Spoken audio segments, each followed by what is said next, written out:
Our church in Bryson City is a small church, rurally located in western North Carolina, which in itself, Bryson City was a seed church from Franklin.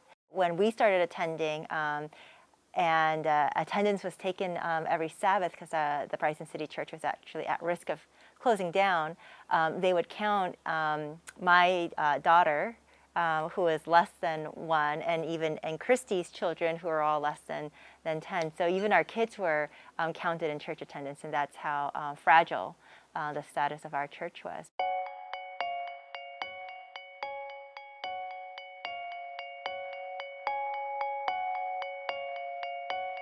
My name is Christy Perea. I'm from Guatemala City. Now we live in Franklin, North Carolina, and we go into the Bryson City Seventh-day Adventist Church. My husband was going to be doing some seminars here in Franklin Church, and he needs some time. We have 4 kids, so for him to study and prepare is very hard. So I said one day, the best way I maybe can help you is if I go to my country and visit my parents, and during that time, you have more time to study, prepare for your seminars. That's how we decided to go for that time with my kids to visit. When we was planning to go, I told my husband, you know, this is the best opportunity to do their first mission trip. Now, really, let's go and practice how to be a missionary for God. That's how everything started. And in 2 weeks, we raised more the money that we thought to do a mission trip, and we ended up having a formal mission trip to Guatemala from our small church at Bryson City. Our family has funded several mission projects in the past, some being Seventh-day Adventists and some not. In the back of my mind for a number of years, I always had this idea that small motorcycles could be a great help to pastors and mission workers in very rural areas, but I never knew how to contact those people and how to find those people that would need that help. A few months ago was a disaster in Guatemala. Many families lost their homes, everything, even a lot of their members' family. So maybe we can go and visit those families or do something for those kids. We were invited by Christy to go on the Guatemala mission trip for the children, my son and I, and our young daughter, and we went down there, and it was very moving. That's what led to finding, you know, these pastors that would need that, and we found a contact. My mom found out everything and called me later and said, well, the good news is I get a person that actually you know, and I mentioned what you want to do with your kids, and he would like to help you. So he will get you all the documentation, so everything you need to get inside all those camps where all these people is living now temporarily. That way you can visit them and bring whatever you want to bring with your kids. And while down there, I got to talking and asking about how much pastors made, and I mentioned, what if we could provide a motorcycle for these ministers? And we were only there 10 days. Christy stayed for 2 months. So when I came home, I went to our church and mentioned that we were going to try to do this, and everybody got behind it. And I had just thought about just barely getting a motorcycle, but everybody said, oh, let's get a better motorcycle. So we ended up getting a motorcycle, and we got a bag, we got 2 helmets, and we ended up raising $2,000. Before Christy even came home, we were able to send the money to her, and she was able to buy the motorcycle and give it to the pastor while she was still over there.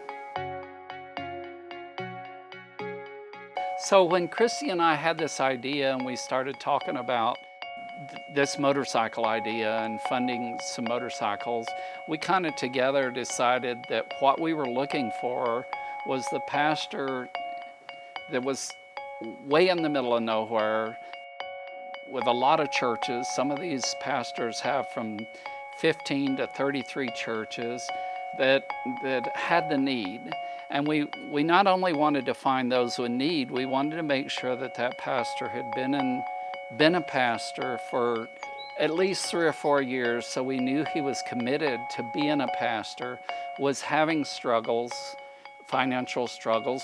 Therefore, we made sure that we got the best use of our money and was sure that it would be needed and appreciated. These pastors that we found have anywhere from 15 to 33 churches. From our understanding, they make $650 a month. Even if they can afford a cheap car, it's a used car, and it will not go on the places that these churches are. Many times it's a trail, it's not a complete road. Maybe a four-wheel drive can get to it, but it's certainly not a road that there's easy access at. So the last pastor that we gave a motorcycle to, we got word that his wife had left him. The story we got was that the reason she left him was because of the hardship of being a pastor's wife, no money, living in a very remote area, which then made it very, very difficult for him. Ellos son mis hijos, un saludo para todos allá. Los saludamos, ¿verdad? Hola. Muchas gracias, así que Dios les bendiga. He had 2 small children, he had virtually no transportation, he had many churches to look after, and he got his mother to come live with him, but it was a big struggle. By getting the motorcycle, it opened a whole new world to him. What took him weeks to do with a horse and getting rides, he could now do in a matter of days. I think what's really special about these mission projects is that they really are a testimony to the fact that regardless of the size of your church and regardless of where your church is located, love is far-reaching and so powerful that all you have to do is have faith. Our church in Bryson City is a small church rurally located in western North Carolina, which in itself, Bryson City was a seed church from Franklin. The mission projects out in Guatemala, our church congregation really empathized, and we understood what it meant to be a small rural church and to have pastorship and to feel support by the conference, by other small churches, and that's something I think that we really empathized with.